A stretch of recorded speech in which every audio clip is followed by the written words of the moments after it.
Hello and welcome to How Do You Drew? This is a Drew Barrymore podcast brought to you by the fans, friends, and historians behind the Drewseum.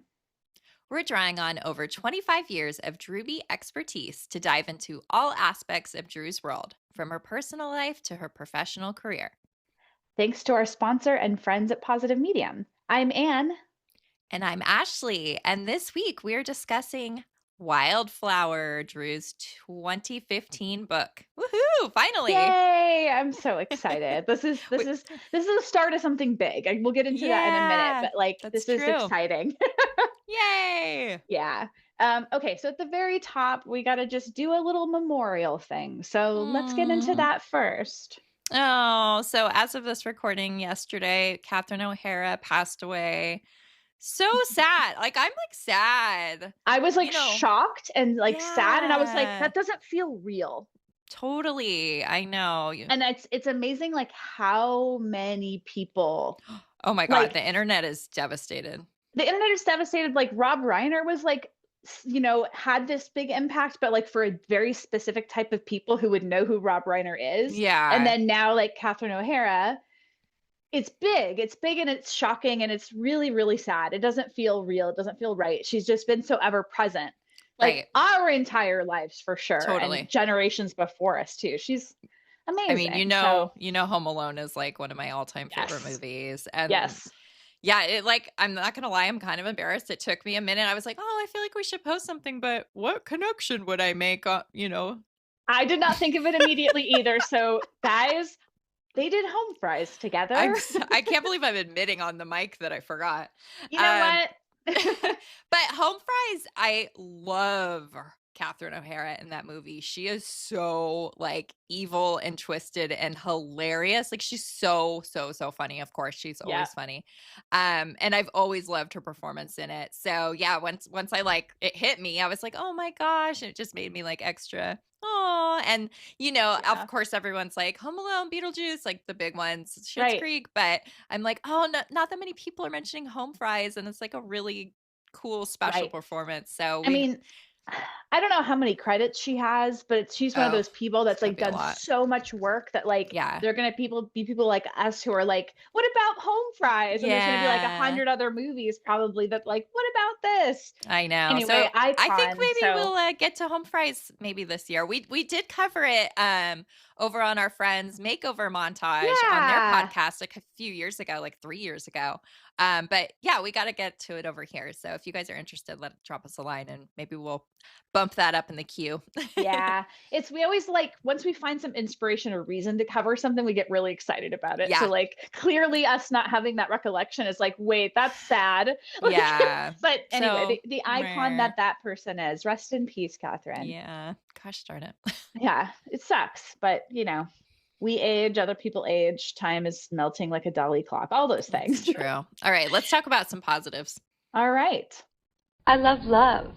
Let's talk about things that Drew's proclaimed her love for recently. Okay, Drew loves trivia night. That's not surprising. No, she loves a badminton. Okay. Dairy. Okay.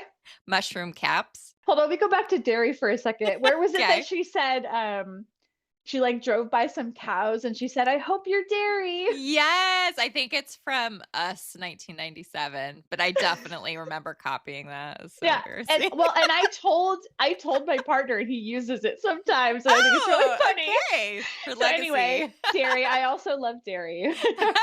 Okay. And on the other side, she also loves Daisy. Not just dairy, but also Daisy, the name, which we know. Yes, totally. But she also loves when people call her Drew Bear. Cute. She loves Katie Sagal. Awesome. Comfy Cozy. Oh, 100%. A knee-high look. Okay. Immediately thinking of her first appearance in Mad Love. Oh, yeah. And then finally, Drew loves nature. No way. No way, right? This is such a fun, little segment. I adore it. Guys, we love love. Yeah, it definitely speaks to that part of our brains that loves tidbits galore. Yes, because they're like little ones that like, I don't know. Drew also, she proclaims love for things a lot. And it's like I think she would probably think this segment was funny in a way. Oh, for sure. I agree. We mean it in all of the love in the world.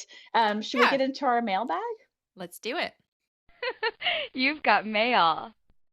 Okay, we have 2 today. The first one is from our friend Marcus, who runs the Instagram account Charlie's 3 Sexy Sleuths.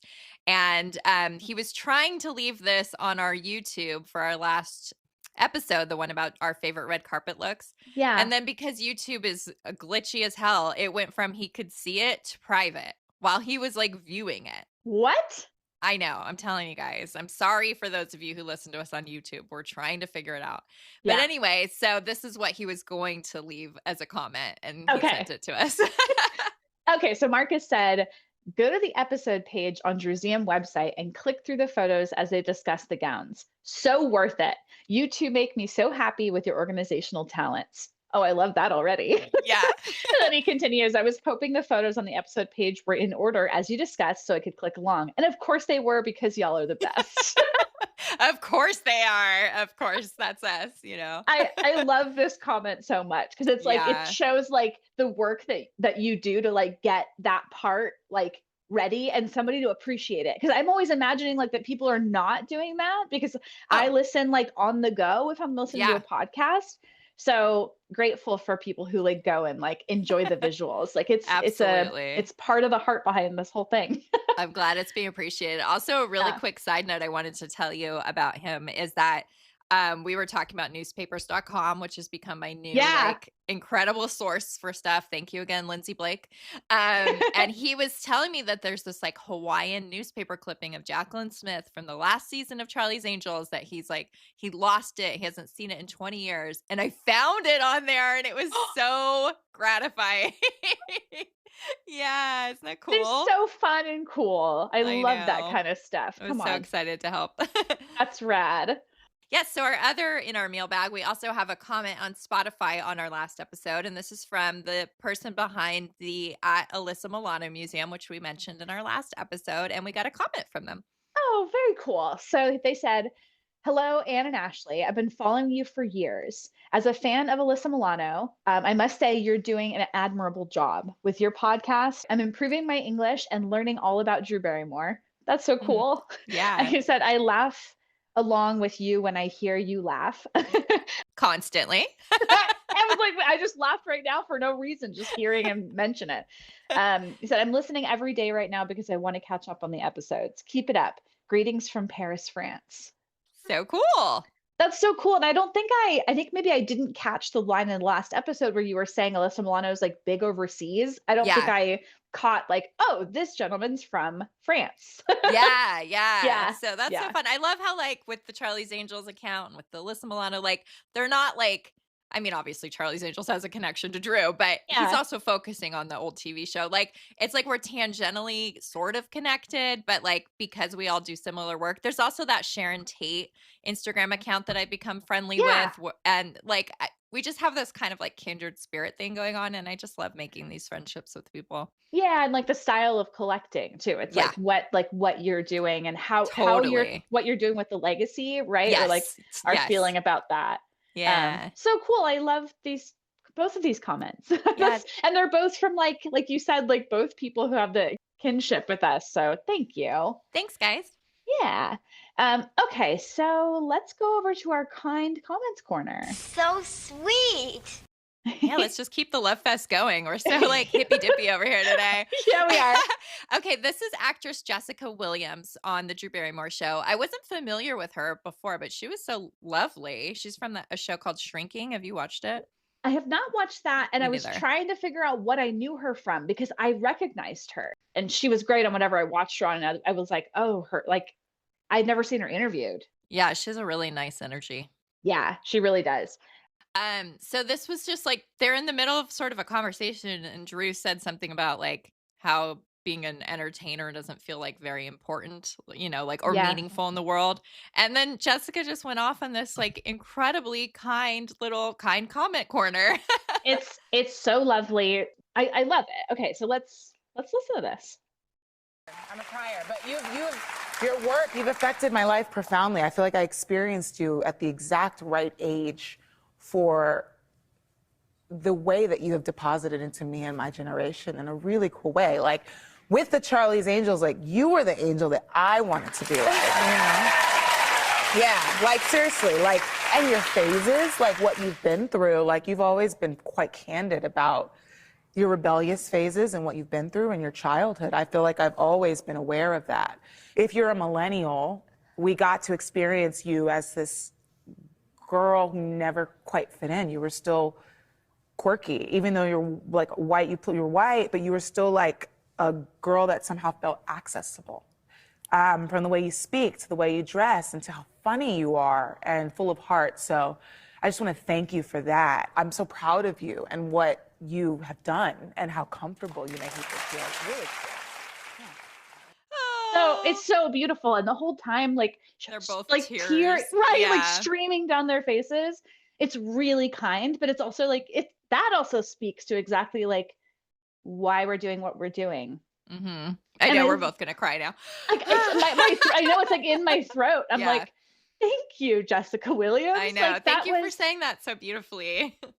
I love the eloquence behind everything she said. That was so magnanimous. It actually was magnanimous, truly. It was. And I think I mean, obviously it doesn't matter how many times somebody says something like that to Drew. I think to her, it always feels like shocking and fresh and new.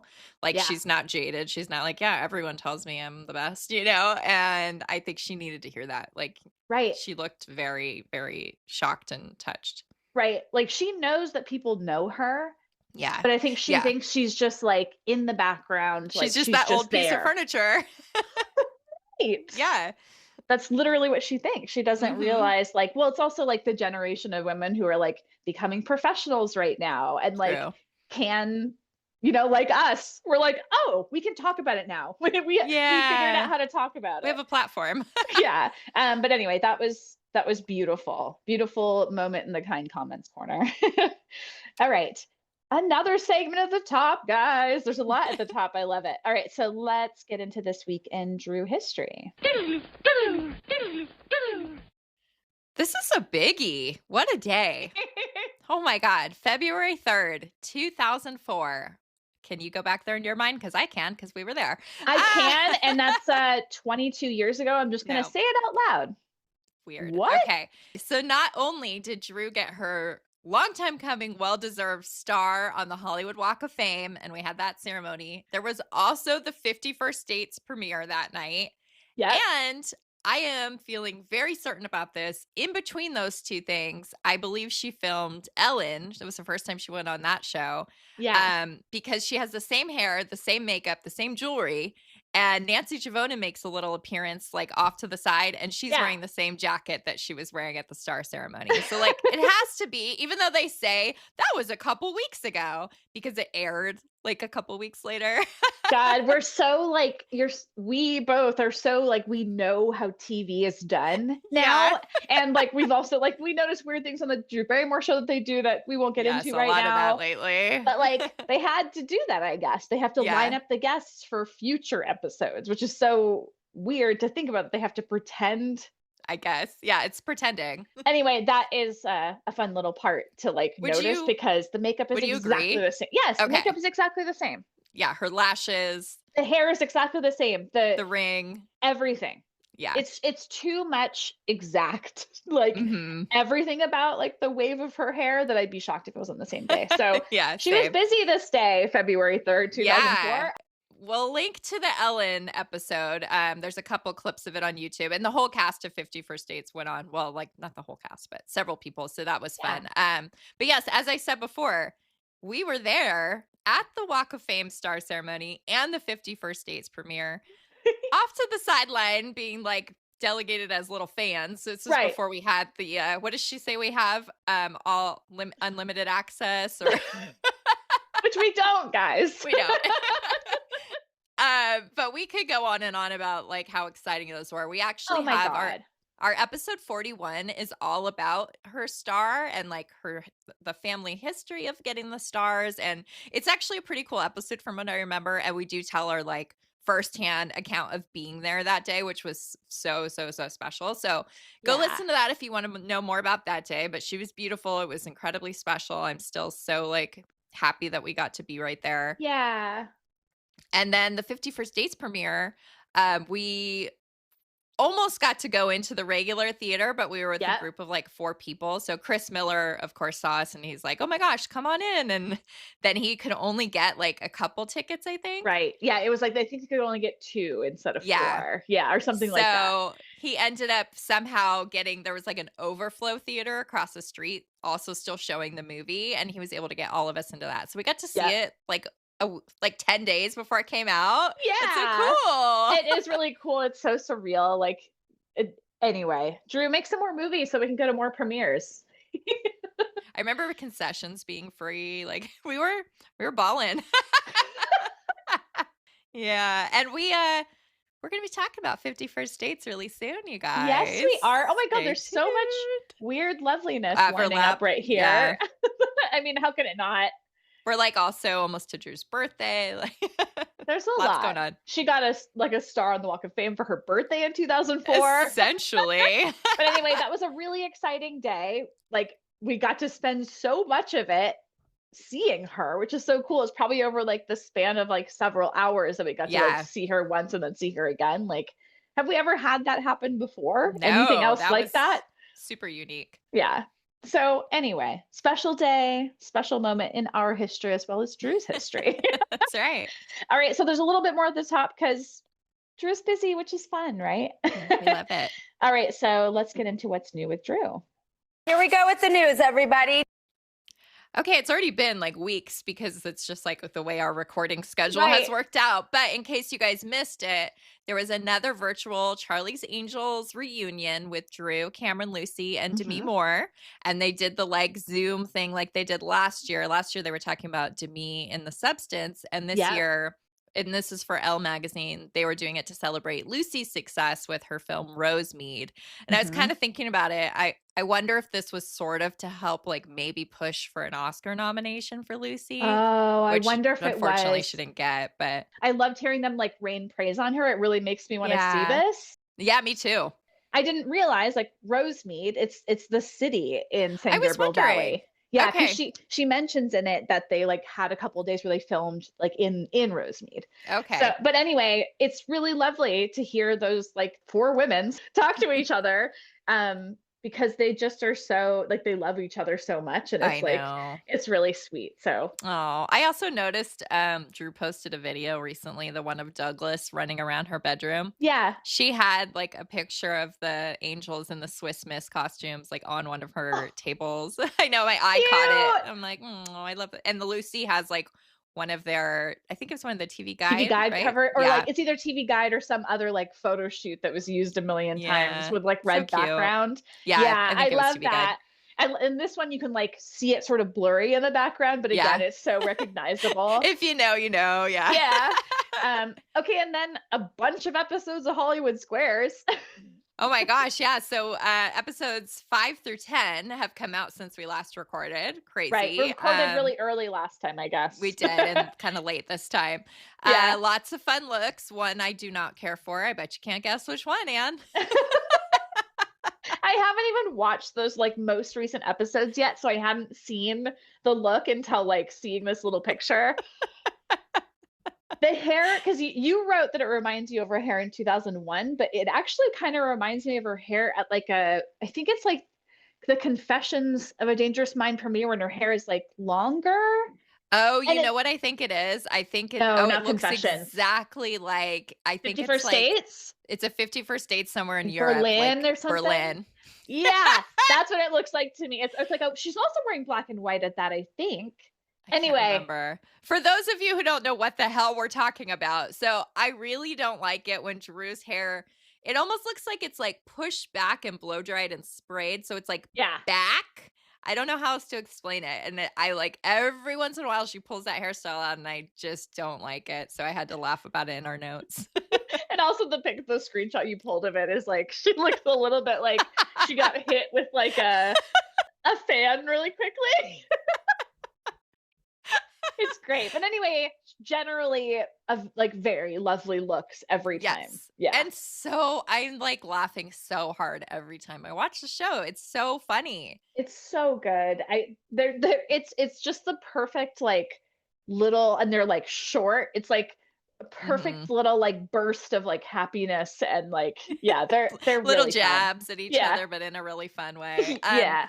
Did you catch that very sweet moment? So Arsenio Hall was on, which is kind of cool. He's been on a few of them. And on the first one, Drew like shouted him out and said how she used to do his show and she was so happy to be there with him. And I feel like her appearances on his show, because there's several, they've only like kind of recently started showing up on YouTube just sort of randomly. So I feel like they're kind of new to me in a way, even though they're from like 90, 92, 93. There was definitely one that we saw in the last like year or so that was like brand new to us, right? Yeah. Was it like the 92 or something? It was the 91. There's a lot. But I just thought we love a little reunion. Yeah. And I just thought that was really sweet. And to call it out. It's he always seemed to be like looking out for her, I guess I would say, on those appearances. I mean, the timing of them makes a lot of sense, 90 to 92, but yeah, totally. Yeah. It was a sweet moment for sure.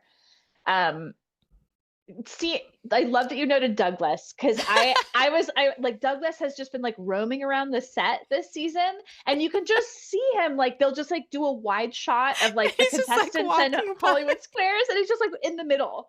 Just like, and you can see like him and his reflection because it's like a shiny like floor. It's so cute. And I was like, I feel like you've said before, like people who tune in and are not familiar, because probably most people are not familiar, are like, why is there a dog just like walking around? I'm sure it's confusing, but we love it. Love it so much. It's so cute. Like, yeah. We're going to say more about Douglas momentarily. I kind of planned that way. Okay. Do you want to go over the bonus round facts about Drew? Yeah. The possibly true, possibly false facts. Okay. Let's hear it. The first one was Drew has a sneaker line called Just Drew It. I feel like that'd be copyright infringement anyway. Yeah, totally. Okay, her go-to karaoke song is Paul Revere by the Beastie Boys. It's true. And I was like, I bet that's true. Like, I don't know if I knew that. Oh, she said it many times. It's even on our Drew Details cool. on our website for sure. Yeah. Cool. Okay, she hates garlic. False? True. Oh. Ooh, they got you. But you know what's funny? She used to say that she was allergic to it when she was in the 90s. And then on her show, she kind of doesn't want to come out and say it, but there was a chef not that long ago who was like, I made it without garlic for you. And she was kind of like, oh, thank you. So it's like a secret. That's interesting. I'm surprised because she's such she loves so much food stuff. Yes. That I was like, could that be true? Because I know there's a couple things she used to say she hated that like now she likes. Yeah, like ice cream, chocolate. I don't know. Just does she anyway. So she does hate garlic. Yep. What's next? She owns the actual ET that was used in the movie. That's a good one, though. That's a cute one. Yeah. She's probably like, I wish I did. Right. Okay. Drew once threw her cheating ex's stuff in his car and let the car roll down the driveway. Is this true? So I haven't seen the 2 recent episodes. I know she talked about some kind of scandalous thing that she won't fess up. I also feel like maybe at one point she said she spray painted the car. I can't remember, but I thought it was like something else. I didn't know it was roll down the driveway. Yeah, but we don't know who this is. Like my gut tells me it's Jamie Walters, but based on what we know of their breakup, like there's no evidence that it's him. I don't know why I think it is. Maybe because she's told the story on her show like multiple times throughout the years. So maybe at some point there was some little detail that I was like, must be Jamie. I wouldn't be surprised if it was Jamie because they like had a house together, right? Yeah. So like that's kind of like a plausible connection. I don't know. I also at one point might have thought it was Luke. Like when they were like kind of together, but maybe they kind of weren't, but who knows what was going on. But it's I don't interesting know. to imagine like her doing it. I can almost imagine it more like in the era of Jamie Walters, like as far as like the letting herself like go that far with it. Agreed. But that's fun. I like it. Okay, what's the last one? Okay, and I thought this was so perfect. Like when you think about our last episode. Yeah. Drew once walked the red carpet in a dress she'd made entirely out of duct tape. That one's a stretch, guys. It is, but also like, what if we had talked about it and then it was, you know, like what if that was a thing that we were like, we love this look? That's so funny. So that's our Hollywood Squares wrap up. If you guys want to watch the episodes, they're all available on Paramount Plus. They don't disappear in a week like the Drew Barrymore show episodes do. But I did notice season 1 is gone. It was up there forever and now it's gone. Oh, no. Good thing I take all these screenshots when I'm watching it. Right. That's good. That's the archivist in you working. Yep, absolutely. You're like, it's going to go away. Like everything freaking goes away. Okay, a little bit more news. I said we were going to mention Douglas. So Douglas has his own Instagram account now at Douglas Barrymore. So what funny. do you think inspired this? I don't know, but I love it so much. Like, I'm you surprised. Want to read the bio? Yeah, it says, I'm Douglas Barrymore. Drew Barrymore is my mom. Co-host of the Drew Barrymore Show. I'm almost 16, but age is just a number. It's so cute. And the little profile picture of him in the like cowboy getup.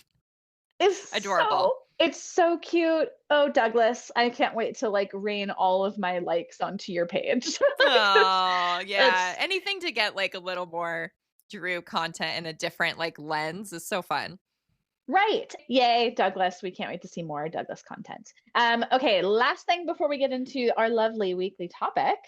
Yes, final thing is that those new MSC Cruises commercials are officially out. There are 3. They have titles. One is karaoke, one is That's Funny, and the last is Cabana and Spritz. So we will link to those. They're exactly what you guys expect them to be. Right. They are cheesy. Drew's adorable. I actually had like a stress dream about being on a cruise this morning as I was like about to wake up. That's so funny. I forgot. Yeah. And I was definitely like, why am I on a cruise? To jump off like Drew in 1994. You're about to jump right off that cruise, which she talks about in the book that we'll be getting into after this break. Hey Drewbies. We are here to tell you about our website hosts, Positive Medium, and they sponsor the podcast. We've been clients of theirs for over 10 years, and we use them for all our website needs on thedrewsium.com. Their services include customized web design, professional coding, search engine optimization and marketing, plus hosting, which has been huge for us for many years. Plus, their incredible customer service has been one of our favorite features. They've literally saved our site quite a few times, and they always help with minor troubleshooting in a matter of minutes. So whether that's coding issues or back-end questions, etc., we reach out, we get help immediately, which is just invaluable. Lucky you. To our listeners, Positive Medium is offering 25% off any managed WordPress hosting plan using our promo code DREW. That's DREW. Visit our friends over at positivemedium.com. Thank you. Hi, Drewbies. Just a quick note before we get into the episode. As you may have noticed if you listened to the intro, my audio was not up to par this episode, but we couldn't completely redo our natural tone of this episode once I realized. So enjoy, and thank you for your grace regarding the less than optimal audio.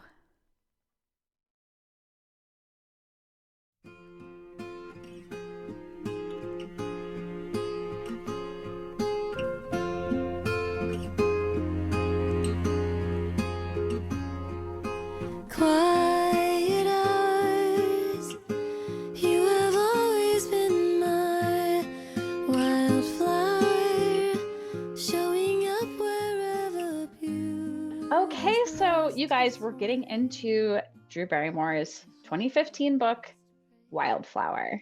This is just the beginning of something big, like I said at the top. Yeah. How do we jump into this? Well, let's start with just this little from the inside flap that kind of tells us what this book is about. Okay. I'll just read it real quick. So it says, born into Hollywood royalty, the granddaughter of the great John Barrymore, Drew Barrymore has become one of the biggest stars of her generation.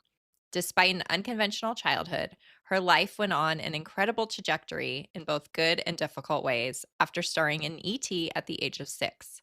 She became an emancipated adult at the age of 14. It's actually 15, but sorry, that's just me being annoying. And built a life and career of her own that millions of fans admire. Growing up wasn't always easy for Drew, but through patience, hard work, and great friendships, she did it. And now she's writing about it. I like that. It's a lovely way for that to start. And it mentions like what we've been talking about, generations of people who like love her. So cool. Yay. Okay, so that's a lovely way to jump in. We should say that a lot of Wildflower content is going to start flowing over at our Patreon. So make sure you make your way over there for that soon. Patreon.com/HowDoYouDrew. Yeah, we'll talk about it more, but we're going to be covering every chapter over there in depth. But this is sort of like our overarching Wildflower episode where we're going to talk about the history of the book and get into some of those like smaller things about it. And then you got to go over to Patreon to do the deep dive with us. Yep. All right. So this is Drew's third book. She had released Little Girl Lost in 1990 and Find It in Everything in 2014. And then after this, we have Rebel Homemaker in 2021. So she now has 4 books, which is so cool that we have like, I want more. Like, and I'm like, I'll just say here, like I already have multiple copies of each one. And I just got 2 more copies of this book, Wildflower, on eBay for so cheap. And I'm like, great, they're my reading copies. I think I now have 4 copies. Like, I love it. It's like, I'm not mad about it.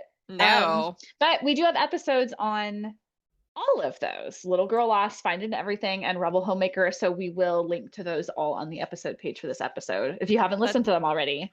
That's so cool that we're like finally completing the whole series in a way. Well, starting the series and starting the series that will wrap up her book series until she writes the other one that we maybe could consider a memoir.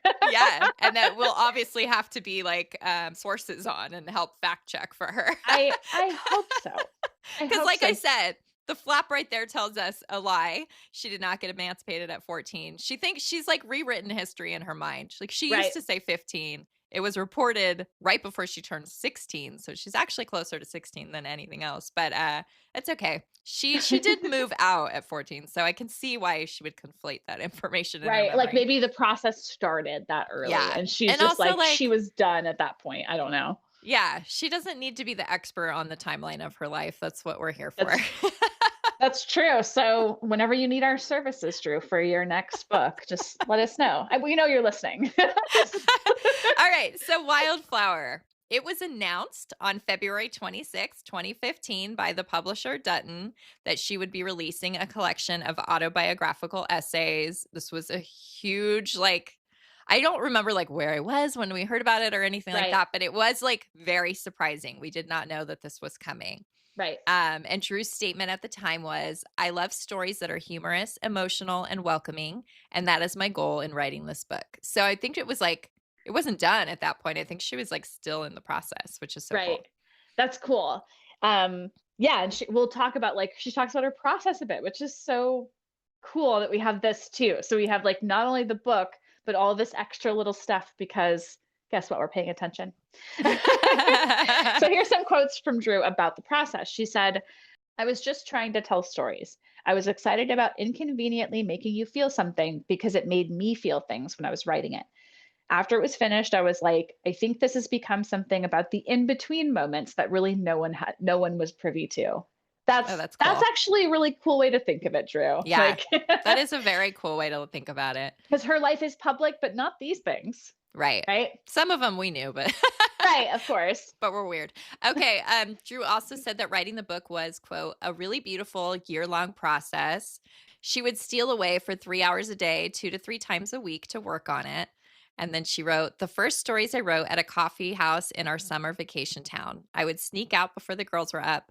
I put my laptop in my bicycle basket and rode to the coffee house. It was very cliche, but I was very excited. And this totally makes me think of you editing the podcast at your little coffee place. Did it make you think of that at all? That's how I visualize it. No, but that's so funny. I don't ride my bicycle, but like I do. But you could. Like, it feels like you. I couldn't hear it. So I don't think you know how intense it is.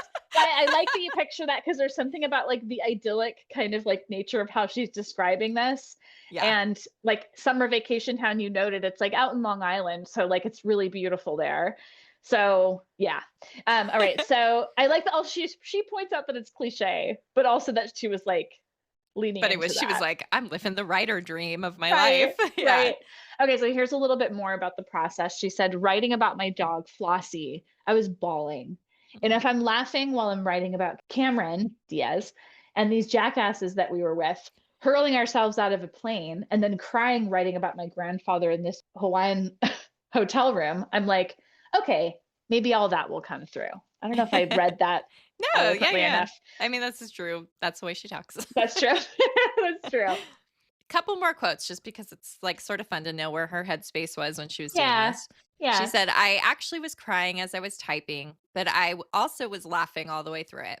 I always wanted to write, but I just did not have the organized time, the bravery, and probably enough life experience to feel like I had something to say. No, Drew, that's wrong. Or even perspective on my life, like humorous objectivity. It's very personal. It's my heart on a page, and yet it doesn't cross any boundaries and become anything I wouldn't want my children to read, which I think like that's a notable thing. This book is very rated G. Like, right. This is not the scandal. This is like the absolute opposite of Little Girl Lost in a lot of ways. Right.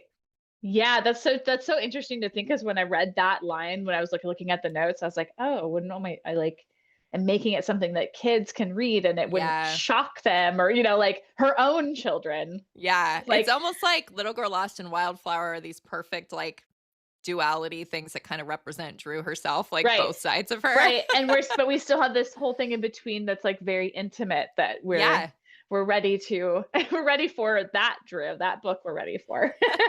All the other in-betweens that you haven't talked about yet. In between the in-betweens. Right. And then she also said, it is a cheerful, optimistic book, and hopefully surprisingly emotional here and there. I wrote it with the feeling of such warmth. Which, again, very opposite of Little Girl Lost. Like, if you guys don't know, we just deep dived on Little Girl Lost, and it is very dark and upsetting at times. And it's like, there's not really a feeling of warmth in that book, except maybe on the set of E.T. Right. So big duality here that we're going from where we're going from to where we're going to in our explorations over at Patreon. Like, I'm excited. Me too.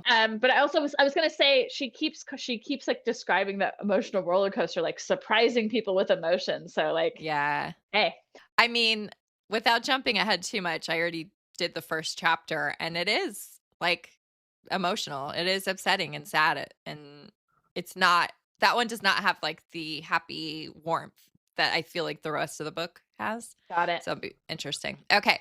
So the title, Wildflower, and the release date were announced on May 13th. And I just think this is so cool. We came into this part of the episode with Sheryl Crow's song Wildflower. And our friend Missy, who we've mentioned many, many, many times, she's the one who created the fan site where Anne and I actually met online when we were teenagers. She made this beautiful tribute video to Drew for her birthday, like, I want to say like more than 20 years ago. I mean, I feel like at least. Yeah. And she used that song. And so it's just so perfect that like, that is the perfect sort of way to describe Drew, a wildflower. It's like, again, it's like those two books, Wild and Flower, that kind of sums it up. But how neat is that she had used that? So we have that video on our Drewseum YouTube. I had uploaded it a while ago because I just wanted it accessible, because I probably had it on like a disc. Yeah, like rewatching it was so heartwarming too. I was like, immediately took me back.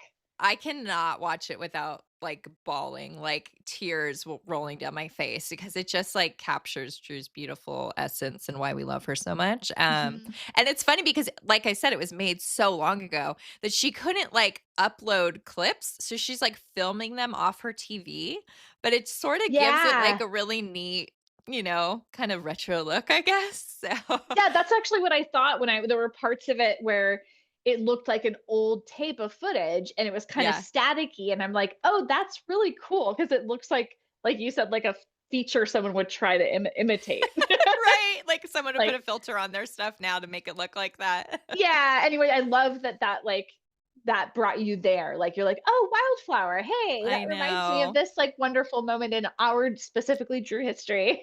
So cool. Yeah. Okay, then the cover was revealed on July 20th of 2015. It's such a great cover. We'll describe it a little bit, I guess, in a minute.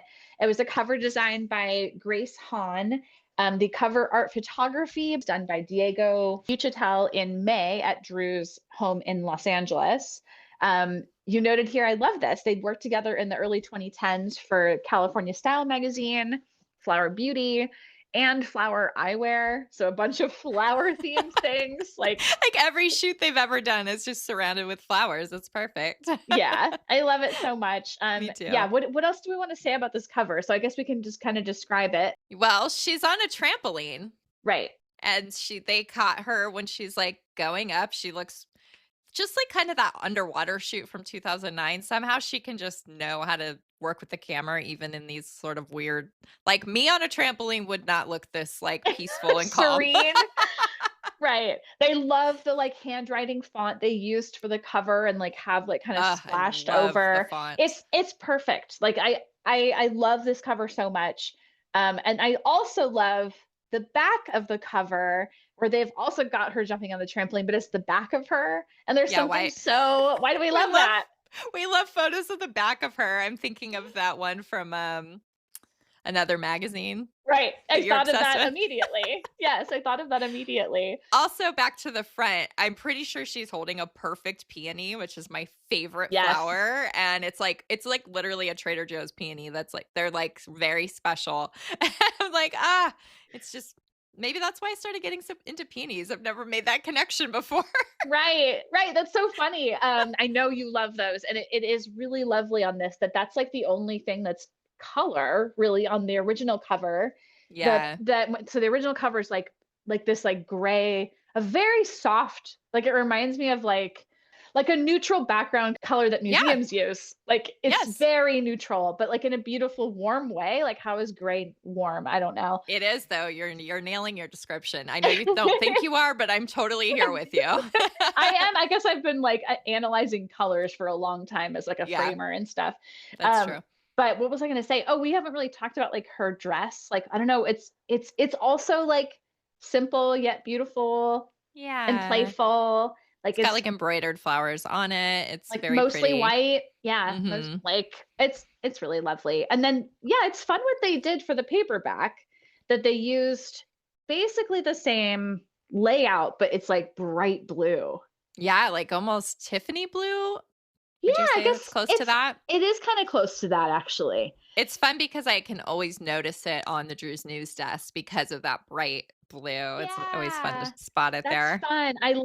I also love that they added this quote on the cover with the paperback. It says, "Pure delight, New York Times." Yeah, it's great. Really cute. I'll just say one more thing about the back of it. So there's a quote there that's from the book. It's from the preface. Right. It says, "We all have stories to tell. These are mine." Oh, and I just noticed that you can see the trampoline. Yeah, it's kind of funny that they left it in. Yeah, I like it though. Me too. Little behind the scenes. We love that. Yeah. And then of course the author photo Diego also took, and it is Drew with her daughters, Olive and Frankie. And she doesn't often show them anymore. Right. In fact, she hasn't for probably pretty soon after this book came out. So it's nice to know that like I've used that one for Mother's Day a couple times on social media because I'm like, she chose this one. She said this was okay to show people. Right. This can be the photo that we use of them until there's another until they're 18. photo. I was just gonna say that until like they're of age and they can put out photos of themselves with their mom that we will share. There you go. We hope, right? But it's adorable. Right. It's so cute. It captures them. Like, how old are they here? Gosh, 1 and 3. Yeah, they're little. It's darling. It's really darling. We have more behind the scenes. This is so fun. So Drew posted a few times about recording the audiobook in September of 2015. So we like have like this timeline exactly locked down by Drew herself. That's cool. Yeah, and I guess we didn't really like put anywhere in the notes, but yes, there is an audiobook of Drew reading everything herself. We will occasionally be inserting clips from that in our coverage. Sometimes they're very slow. Like, I think she was directed to be very clear and concise with her wording. So sometimes it's hard to like, you know, I think Anne and I speak a lot faster than that, and so does she normally. Right. Right. But it'll be fun to put them in once in a while. And there are some like fun ways, of course, that she is speaking about her own story. So it's like it's a unique way to enjoy the book for sure. Yeah, and you just got it through the library, right? So people, if you haven't listened to the audiobook and you want to, that is a way you could do it for free. Yeah, it was completely free and it was easy. I have to wait for like the ebook that's not the audiobook for like 2 weeks. Wow. Yeah. So that's crazy. But the audiobook was available immediately. I was like, oh, perfect. Love that. Love Libby. Yes, exactly. Thank you, Libby. And libraries. Yeah, we love libraries. Yes.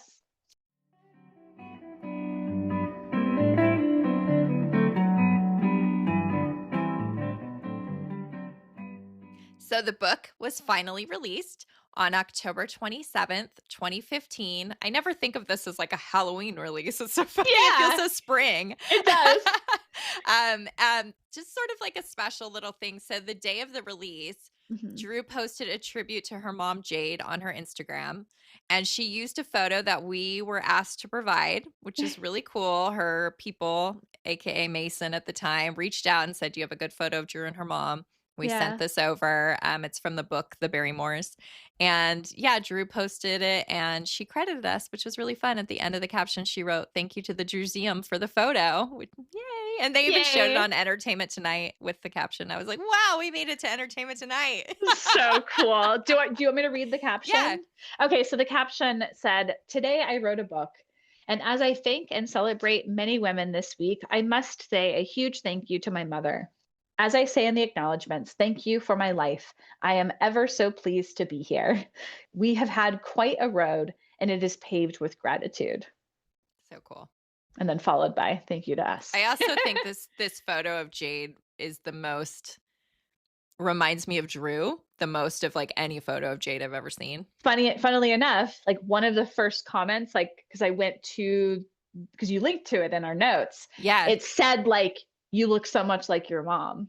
Oh, that's interesting. Yeah. And I was like, I shouldn't say I have never, but like, I usually don't look at Jade and go, oh my God. Never. It's usually like I see her like dad. Yeah. So much. And that side of the family. But you're right. It really does like look like her now, kind of. The expression. Right. It's pretty cool. Yeah, it is. Okay. Cool. We have really cute pictures of you and me when we got the book. We're going to recreate those. But yeah, the book, I mean, I guess I'll just say really quickly, it was over 10 years ago. Like, what? I still remember dropping Mila off at something after school and driving to Barnes & Noble and getting my book and like sitting down in the cafe and just like, oh my God, it's finally in my hands, and like flipping through. I remember it being like, God, imagine that happening now. So exciting. It's so exciting. It's so exciting. And speaking of exciting things, they did a bunch of book signings around the country. Not a bunch, a few. No, there were a lot. I think there was 10. Yeah. Oh, wow. Cool. And we have to mention another thing that we're at. We're just here to brag today, I guess. In Los Angeles on November 4th, we were in attendance for the book signing at the Grove. Is that what Barnes & Noble at the Grove. And we have an episode about this. We're just going to keep veering you to more episodes. Episode 16, we tell you all the details about that day, which was also very special, obviously. That was very special. We were kind of given, I'll just say it, VIP access. So it's sort of funny. It's like we went from, being off to the sidelines with all the fans at the 51st Dates premiere. And 11 years later. Yeah, we were literally like reserved seats in the front. We were told to not go through the regular line for signing the book. We were treated to like a little private hang with Drew after everybody had left. Like, incredible. That was probably when did we go to Flower and like talk to her in the entrance? 2011. Those two are probably like our best, like, you know, moments of like really getting her time and just being really special. Not that going to the Drew Barrymore show wasn't, but that was much more rushed. Right. So this was one of the times that her team at that time were like really in sync with us and like utilizing us and seeing our value. Like it was really incredible.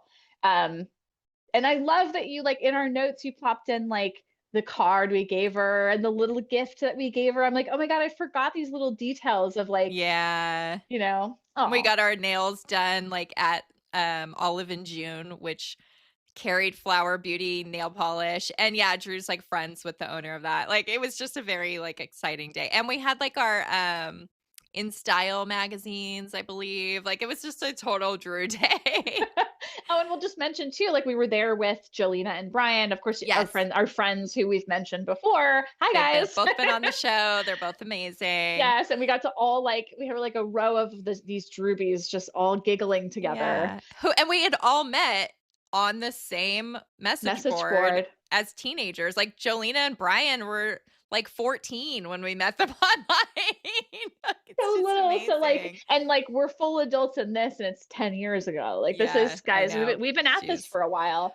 Yeah. And I don't unfortunately remember which of the inscriptions she put on my book, but your book is signed Love You So.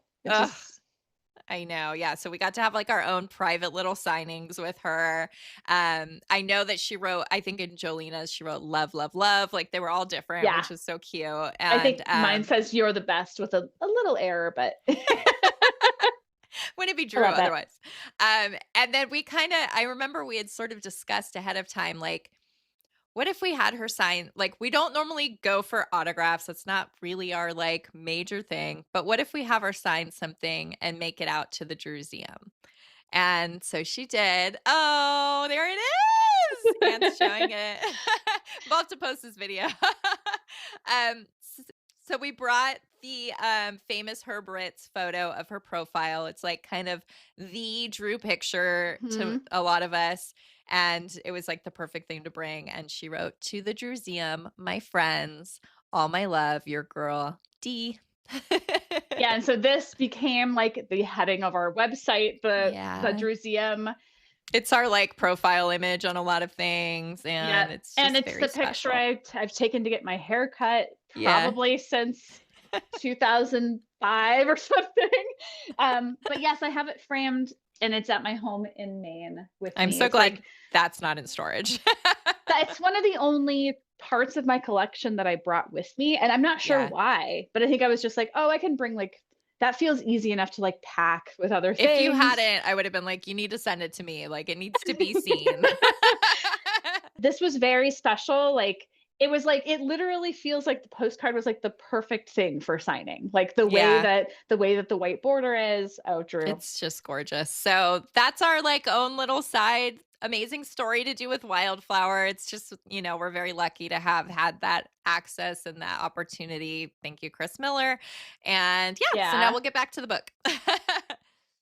We also have to mention that Wildflower appeared on the New York Times bestseller list the week of November 15th at number 9 and stayed on the list for 3 weeks. So I'm sure that was huge for Drew. Oh, yeah. Like, I mean, that's really exciting. And I mean, us Drewbies all over the world were a huge part of that. Yeah. And like, as someone who loves books so much and she like reveres authors, like that's probably, you know, I think, I don't know about Rebel Homemaker, but her other 3 books were on the list at various points as well. So pretty cool.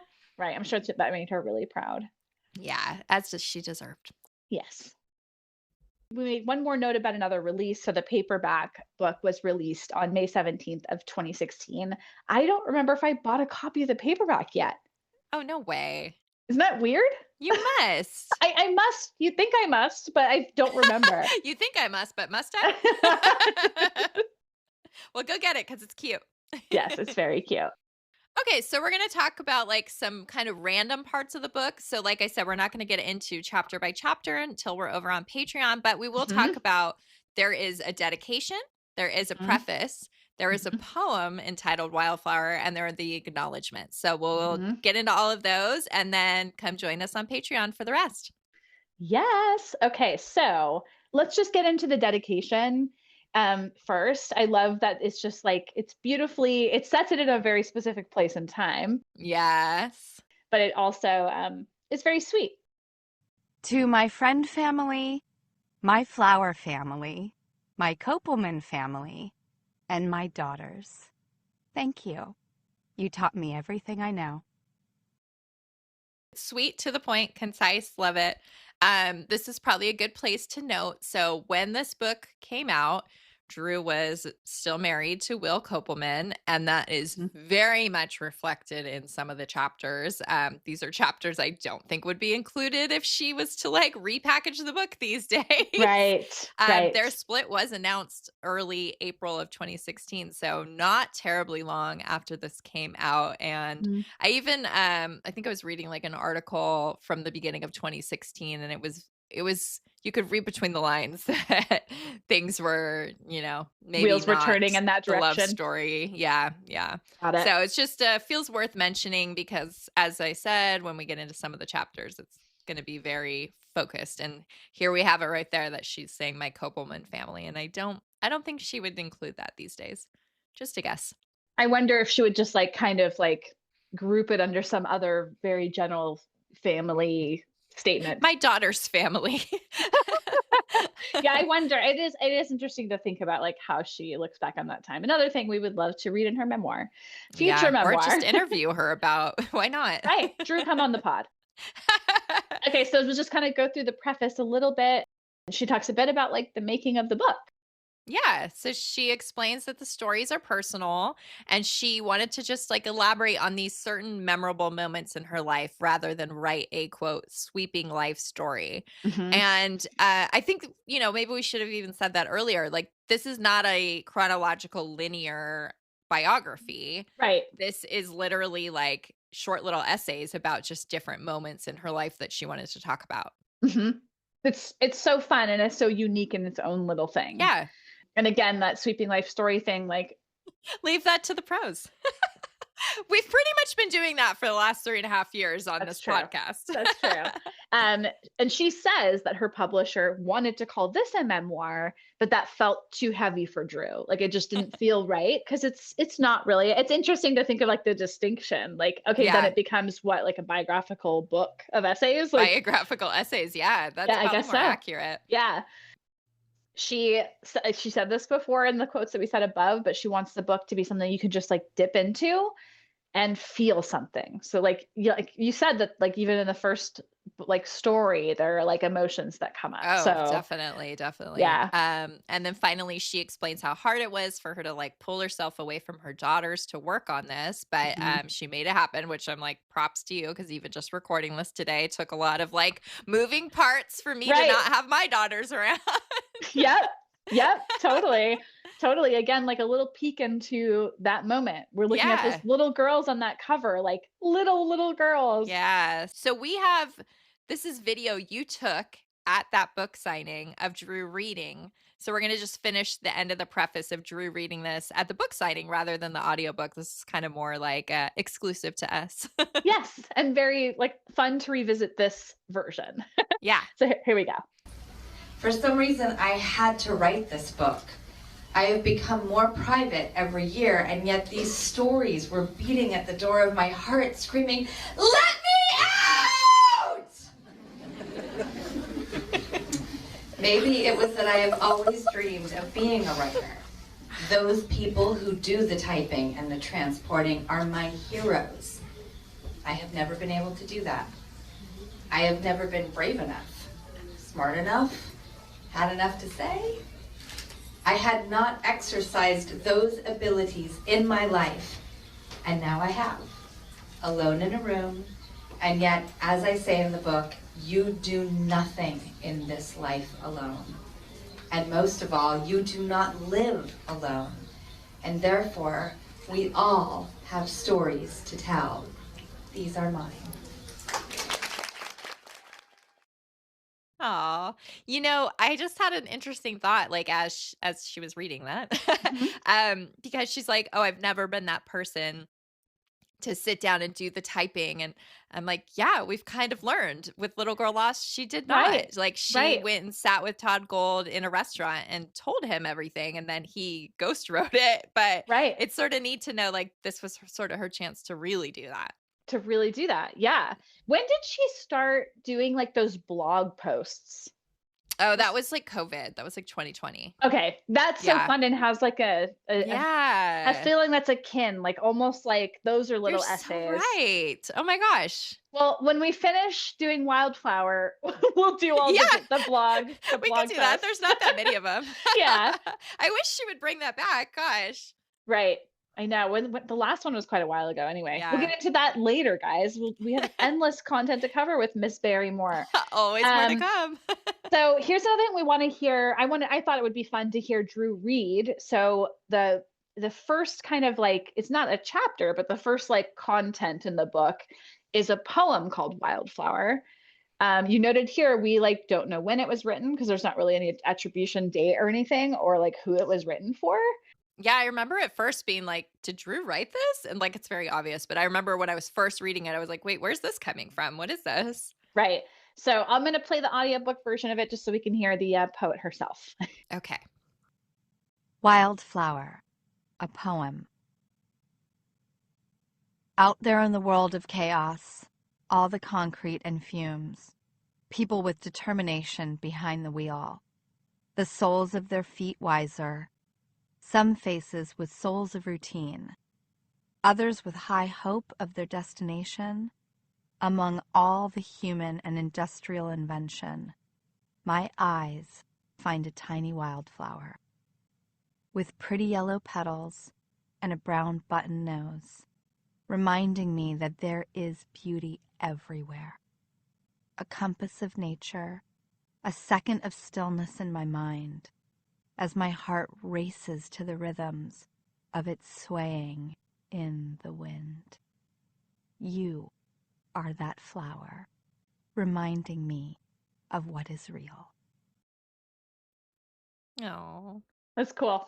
I just had two thoughts while we were listening to it. Sorry, It's all so good. many things come up to me on the fly. Number one is that the flower swaying in the wind is literally like a feature of the Wildflower video that Missy made.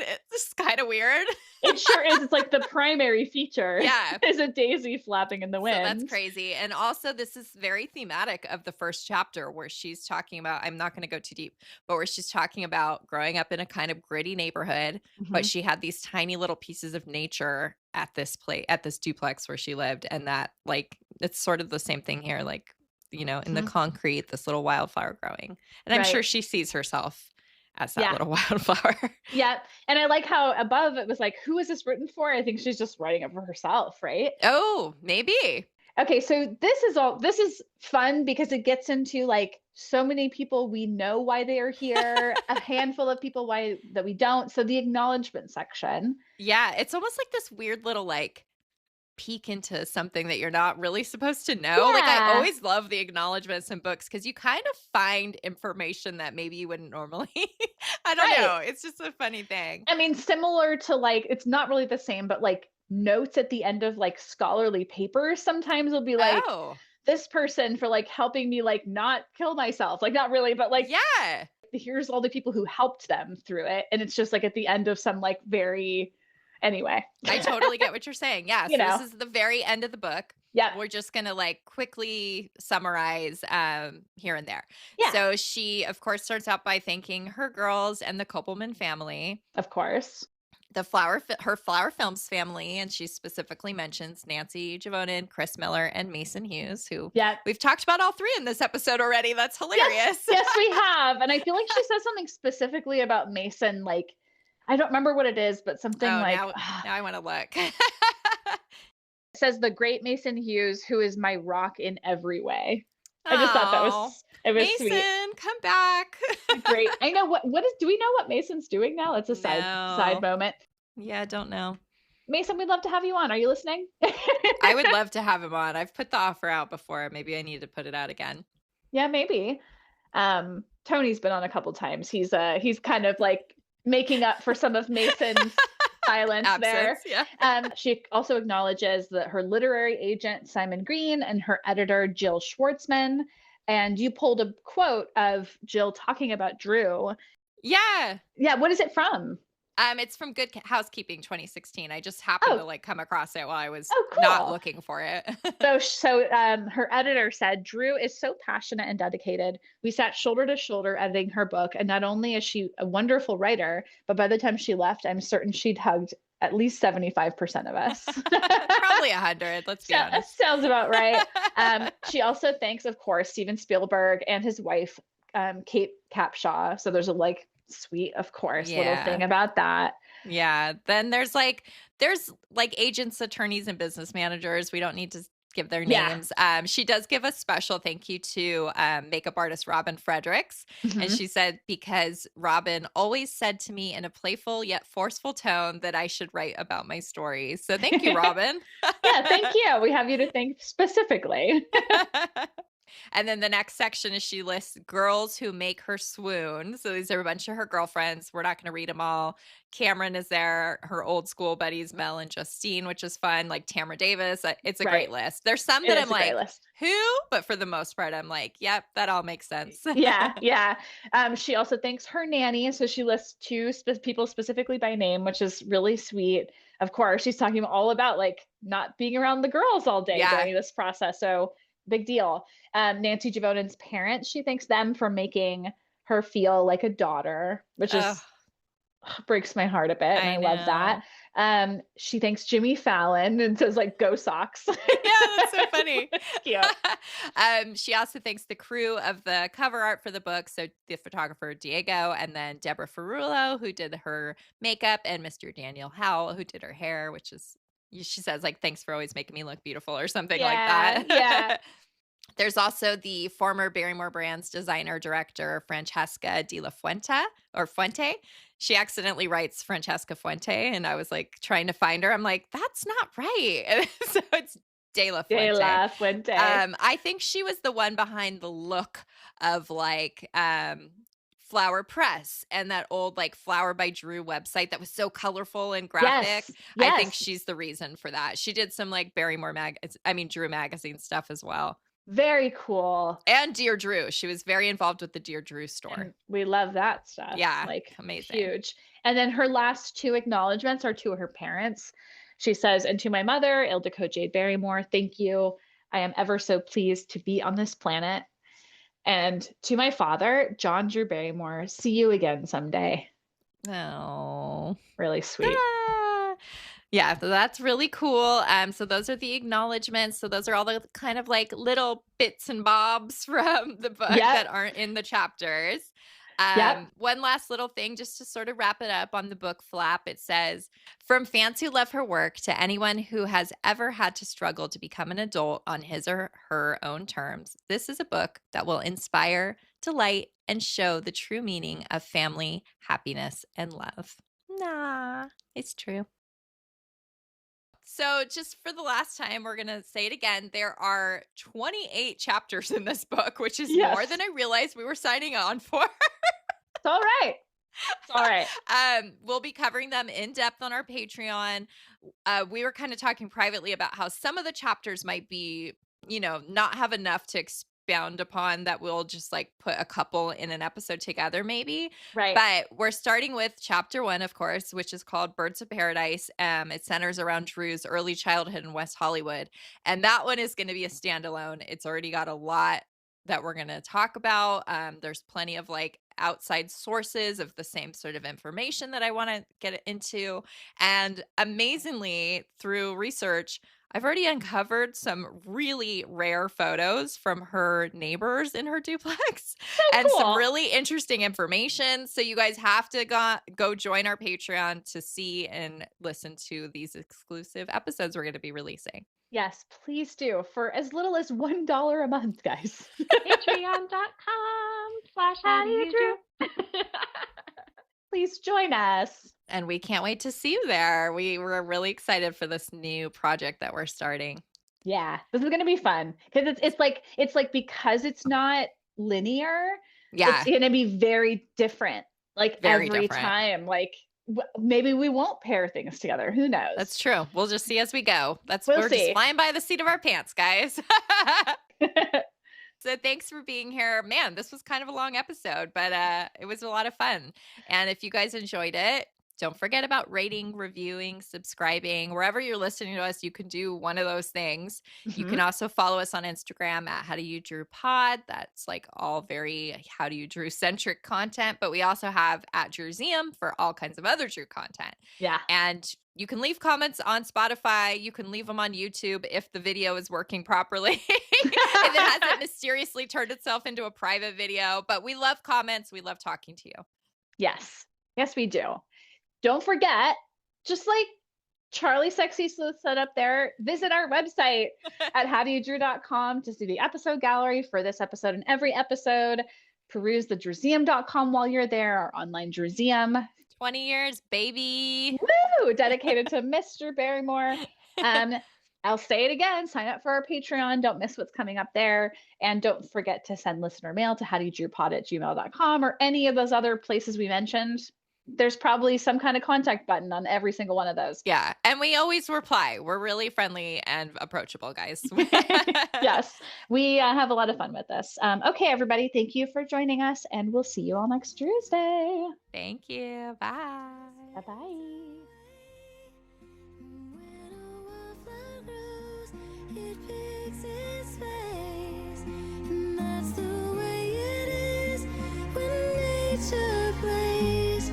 It's lovely hand will understand.